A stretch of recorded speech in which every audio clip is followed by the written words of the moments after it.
Olá, caríssimos. Vamos, nesta aula, discutir mais de geometrias não euclidianas. Na verdade, essa aula é uma continuação da aula em que eu falei do quinto postulado, do postulado das paralelas. É uma espécie de continuação, de complementação. As ideias com que eu vou começar aqui estão lá no final daquele vídeo, onde eu conto a história do quinto postulado. É uma coisa bem legal. E eu vou falar então dos modelos das geometrias não euclidianas no final desse vídeo. Então, vamos retomar essa discussão, de onde que nós estávamos. Eu contei para vocês a história que Euclides, no livro Os Elementos, ele coloca, pela primeira vez aparece essa ideia de que tem os postulados, que são verdades que são assumidas como verdadeiras e não são provadas. Pelo contrário, as outras coisas é que são provadas a partir dos postulados. E lá no Euclides ele tinha o quinto postulado, que não era esta formulação que eu coloquei aqui, era uma formulação diferente. A formulação de lá era que se tinha duas retas, uma terceira reta que cortava e de um lado formava dois ângulos internos que somavam menos que 180. Então, deste lado, as duas retas iriam se encontrar. Mas eu comentei que, por razões que não se sabe muito bem, talvez porque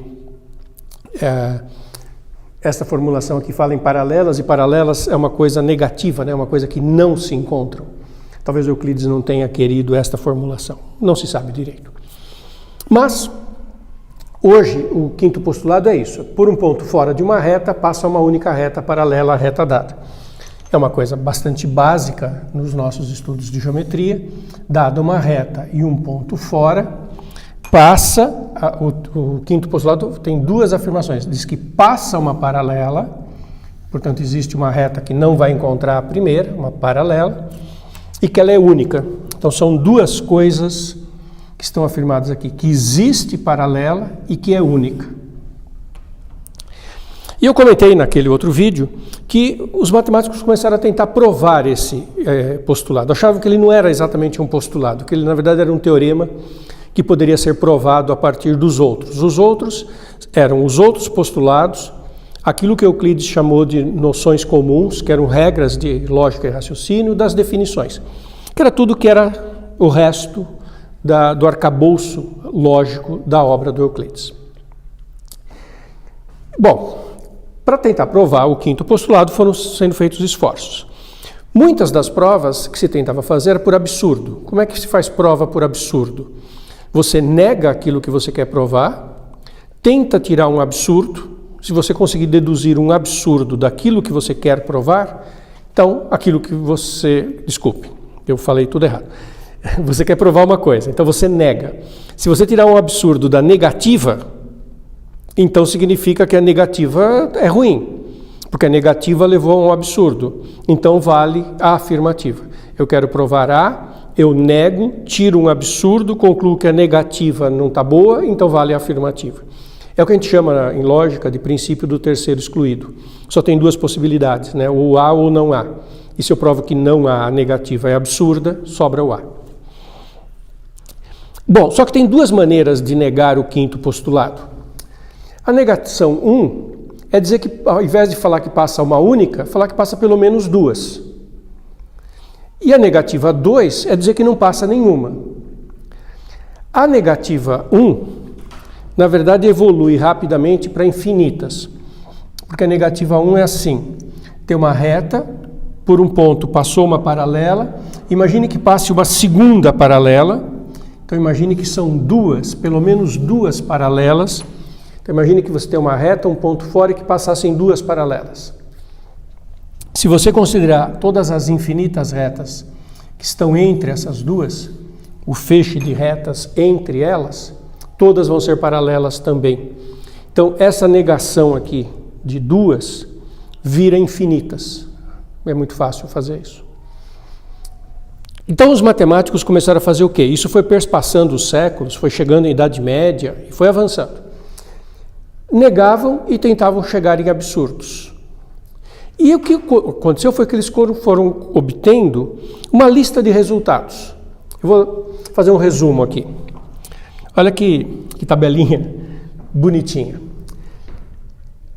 O Euclides, logo lá no começo dos elementos, ele mostra que a soma dos ângulos internos de um triângulo, é equivalente a 2 rasos, a 2 retos, ou seja, equivalente a um ângulo raso 180 graus. Isso Euclides mostra. As pessoas perceberam, mas isso então dependia do quinto postulado. Aqueles que estavam tentando mostrar por absurdo, fazendo a negação de que tinha pelo menos 2, chegavam à conclusão de que essa soma era menor que 180.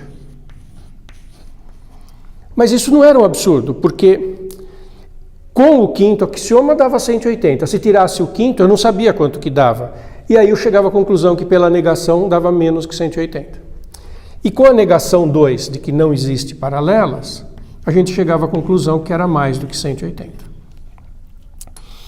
Em termos de números de paralelas, é isso que eu já falei. A negação 1, pelo menos 2, dava infinitas paralelas. O quinto axioma falava em exatamente uma. E a negação 2, 0. Então, foram se juntando fatos. Soma menor que 180 está associado a infinitas paralelas. Soma igual a 180 associado a uma, maior que 180 não existir paralelas. Já em plena Idade Média, fim da Idade Média, o Saccheri estudou os quadriláteros de Saccheri. Só para ilustrar mais ainda essa tabela. Você pegava uma reta, daí o Saccheri pegava 2 retas perpendiculares, portanto os ângulos eram 90 graus perpendiculares, e considerava 2 segmentos de mesmo tamanho. Então começou com uma figura simétrica, 2 ângulos retos e 2 segmentos congruentes. Olhava para essas 2 extremidades, 2 pontos, isso é um axioma, que não é o quinto, é o primeiro. 2 pontos determinam uma reta, isso vale lá no Euclides e vale em qualquer caso. Então por aqui tinha uma reta, desenhei torta de propósito. Não era difícil provar que esses 2 ângulos eram congruentes, alfa e alfa. E aí, tentativa de calcular esse alfa. Se estivesse trabalhando com a geometria do quinto postulado, a conclusão era que esse alfa era 90 graus. E essa figura era um retângulo. Quem negava do jeito 1, quando estudava o quadrilátero de Saccheri, obtinha um ângulo menor que 90. E quem negava do jeito 2, quando chegava no Saccheri, obtinha maior que 90. E o conhecimento acumulando. Já depois de Gauss, Riemann, apareceu o conceito de curvatura dentro da geometria. E olha só, quem negasse do jeito 1, a curvatura era negativa. Quem negasse do Euclides, a curvatura era 0. Quem negasse do jeito 2, a curvatura era positiva. E as coisas se acumulando. Os grandes nomes são, obtendo resultados com a negativa 1, Bolyai, Lobachevsky. Bom, com o quinto postulado, o Euclides tinha feito todo um grande trabalho, já estava feito, e negando do jeito 2, a gente tem contribuição de Riemann e Gauss. Só que ninguém conseguia liquidar esse assunto. Então, eu vou agora falar como é que essa história terminou. Mas antes disso, eu vou contar uma piada, contar uma charada. Não sei se vocês conhecem essa piada, ela tem tudo a ver com o que eu estou falando, tá? É quase que uma anedota, não sei se vocês já ouviram essa história. A história é assim: um atleta estava fazendo sua corrida e de repente ele encontra um urso. E bom, ele se assusta com o urso e ele tenta fugir do urso. Presta atenção no que ele faz. Para fugir do urso, ele anda 10 quilômetros na direção sul. Depois ele anda 10 quilômetros na direção leste. Depois ele anda 10 quilômetros na direção norte. Então, 10 para o sul, 10 para o leste, 10 para o norte. E, surpreso, ele dá de cara com o urso que ele tinha encontrado, descobre que ele voltou no mesmo lugar. Pergunta: qual a cor do urso? Isso é meio anedótico, mas isso é sério. É uma pergunta para se responder. E ela tem 2 desafios, essa pergunta. Eu acho essa anedota muito saborosa. O corredor andou 10 quilômetros para o sul. Depois ele andou 10 km para o leste. Depois ele andou 10 km para o norte. E aí a anedota fala, a charada fala, o desafio lógico fala, voltou no mesmo lugar. Bom, ele não voltou no mesmo lugar. Então, por coisa da vontade de falar, está errada a pergunta. Não, a pergunta está certa. Ele andou 10 para o sul, 10 para o leste, 10 para o norte e voltou no mesmo lugar. E por isso que a pergunta faz sentido. Qual é a cor do urso? Daqui a pouco eu respondo. É muito bonita a pergunta, né? Deixa eu terminar de contar o que aconteceu. Nessa tentativa toda de provar essas coisas, os matemáticos foram refinando a compreensão do que é uma teoria matemática. E uma coisa que eles perceberam é que Euclides tinha sido genial quando ele lá no comecinho tinha dito que tinha que ter postulados, verdades que não são demonstradas, que são assumidas de saída. Bom, além desta genialidade do Euclides, os matemáticos foram percebendo que o Euclides não percebeu uma outra coisa. O Euclides tinha definições de tudo. Então ele definiu o que era uma reta. Uma reta é comprimento sem largura. Ponto é o que não tem dimensão. E os matemáticos foram percebendo que isso não fazia sentido. Assim como tem que ter uma verdade assumida como verdadeira sem prova, tem que ter uma definição, um ponto de partida. Porque senão você fala, tá bom, o que é uma reta? Comprimento sem largura. O que é comprimento, o que é largura? E você vai andando para trás com as perguntas o que. Como fazem as crianças, né, que vão perguntando por quê. Então tinha que ter também uma coisa que foi chamada de conceito primitivo. Assim como tem fatos, que são os pontos de partida, os postulados ou axiomas, 2 pontos determinam uma reta, isso é um fato que é assumido, não é para ser provado. Também tinham que ter conceitos primitivos, coisas que não tinham definição. Então não se define o que é uma reta, não se define o que é um ponto. São conceitos primitivos, eles não têm definição. Isso é uma falha do Euclides, que foi sendo percebida ao longo do tempo. Junto com isso, veio a noção de modelo. Que é o seguinte, bom, mas então o que é uma reta? Não tem definição? Não, reta não tem definição. Mas como é que eu sei o que é uma reta? Uma reta é todo objeto que satisfaz os postulados. O que caracteriza os conceitos primitivos são os postulados que eles satisfazem.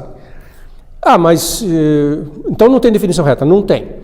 Então você olha para os postulados, por exemplo, os de Euclides. 2 pontos determinam uma reta, por um ponto fora de uma reta passa uma única paralela. O que é uma reta? Uma reta é qualquer coisa que satisfaça todos esses axiomas, todos esses postulados.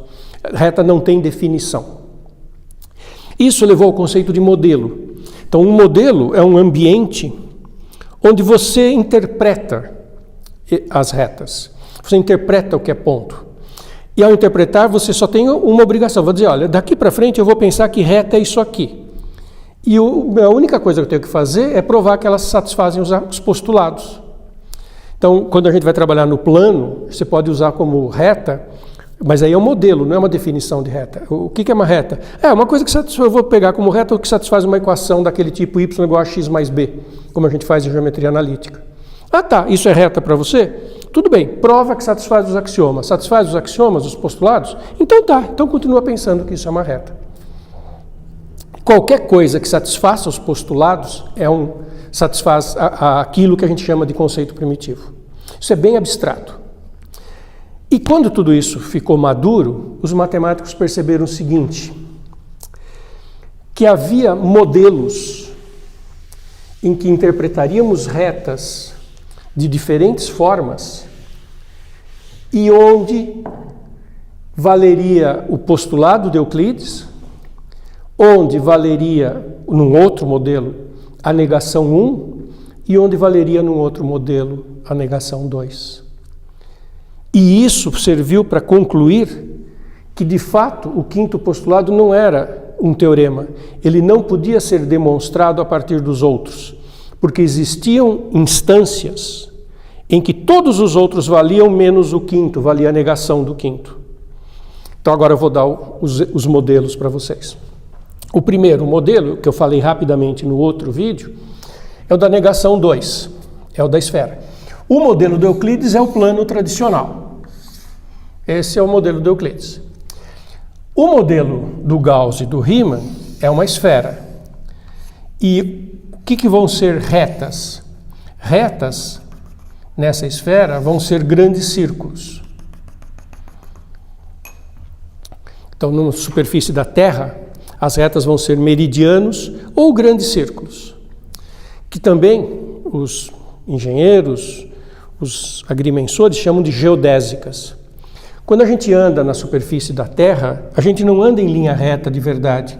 A menor distância entre dois pontos numa esfera é caminhar pela geodésica dessa esfera. E a geodésica são os grandes círculos. Tem que fazer uma pequena adaptação, porque aquele postulado que dois pontos determinam uma única reta não vale se for o Polo Norte e o Polo Sul. Pelo Polo Norte e pelo Polo Sul passam muitas retas. Então o postulado ali, assim, por dois pontos não antípodas, passa uma única reta, que é esse grande círculo que ficou determinado. E aqui não tem paralela, porque quaisquer dois grandes círculos se encontram. Então, o que isso mostrou para os matemáticos? Que era possível ter um mundo em que eu iria interpretar reta de uma outra forma, já que reta não tem definição, é conceito primitivo, eu posso interpretar como eu quiser. Havia um mundo em que valiam todos os outros postulados e uma negativa do quinto. Então, o quinto não podia ser deduzido a partir dos outros, porque nesse mundo valem os outros, mas não vale o quinto. E nesse mundo, a soma dos ângulos é maior do que 180. Se você construir um triângulo que sai do Polo Norte, vem até o Equador, aqui você tem perpendicularismo. Esses chegam fazendo 90 graus. Esse tem um outro lado aqui, outro 90, e mais um certo ângulo alfa aqui. Você desenha um triângulo sobre a esfera, cujos lados são geodésicos, e que a soma dos ângulos é maior do que 180. E essa geometria é a geometria de Riemann e de Gauss. E a curvatura desta superfície é positiva. E se eu fizer um quadrilátero de Saccheri, os ângulos dão maiores do que 90 graus. É super rico isso, e é o que está na linha 3 desse meu quadrinho. E esse é um modelo de geometria não euclidiana, e que é um modelo muito real. É o modelo do avião, é o modelo das companhias aéreas. As companhias aéreas lidam com esse modelo, porque é assim, e os barcos também, não é? Apareceu um modelo para negação 1. O modelo para negação 1 é uma superfície super bonita, chamada cela.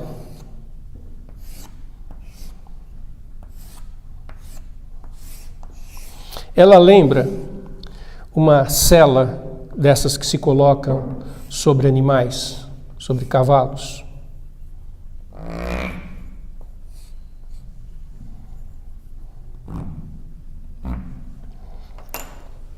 Está vendo essa superfície? Aqui você tem uma curva que vai para cima e aqui você tem curvas que vão para baixo.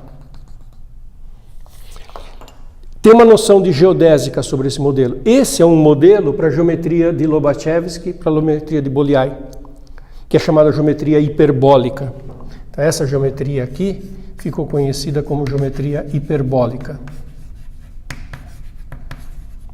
Essa aqui ficou conhecida como geometria elíptica.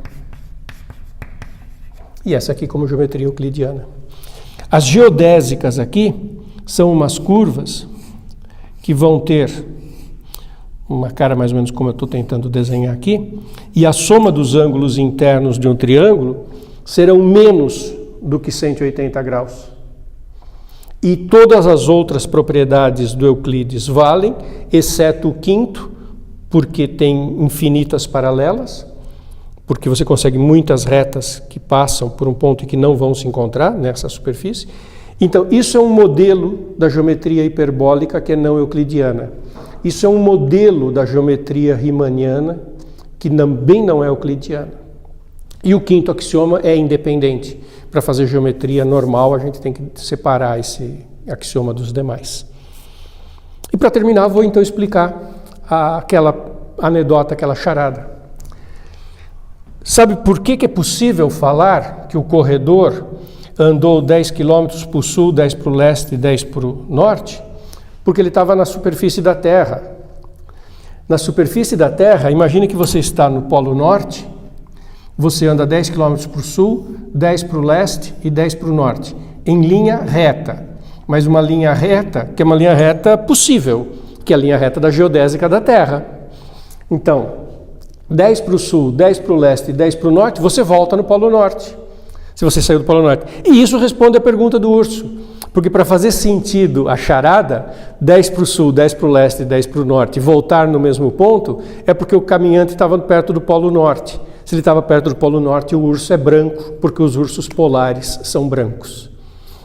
Essa é a resposta desta anedota que eu contei. Mas, enfim, aí a gente chegou nesse momento com todas essas geometrias. Só vou fazer um comentário final com relação a essas questões todas. Isso tem consequências muito mais avançadas. Imagine, eu vou fazer aqui agora uma coisa bem sofisticada. Imagine essa folha de papel retinha assim. Agora imagine que eu torça. Olha que interessante. Ela agora está bidimensional, porque é uma folha de papel. Bidimensional, continua sendo uma folha de papel. De dimensão 2. Só que ela está torcida no espaço. Porque o espaço tem dimensão 3 e é possível torcer a coisa de dimensão 2. Normal? Observa, isso aqui também é de dimensão 2 e está torcido no espaço com dimensão 3. Isso aqui é de dimensão 2, a superfície da esfera, e está torcida no espaço com dimensão 3. Só que a grande pergunta é a seguinte, e isso é uma pergunta real que os astrônomos, os astrofísicos, os físicos e os geômetras se debruçam. E o nosso espaço 3D? Será que ele é um espaço reto? Ou será que ele é um espaço torto? Porque ele poderia ser... Assim como eu posso ter uma coisa com dimensão 2 torcida num espaço de dimensão 3, e se o nosso espaço de dimensão 3 estiver torcido num espaço com mais dimensões? Um ser que habitasse essa folha de papel saberia que o mundo dele é bidimensional torcido num mundo com 3 dimensões? E se o nosso mundo for tridimensional torcido num espaço com mais dimensões? Vou deixar essa pergunta para vocês pensarem, ela é uma pergunta séria, tem muito a ver com teorias avançadas de cosmologia, e os astrofísicos se dedicam a essa questão porque ela é uma questão que faz todo sentido e que tem a ver com as teorias sobre a explicação do nosso universo.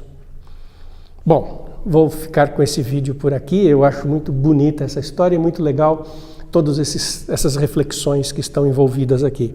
Desde o conceito de postulado e axioma, o conceito de conceito primitivo, o conceito de modelo e as geometrias não euclidianas. Tá legal?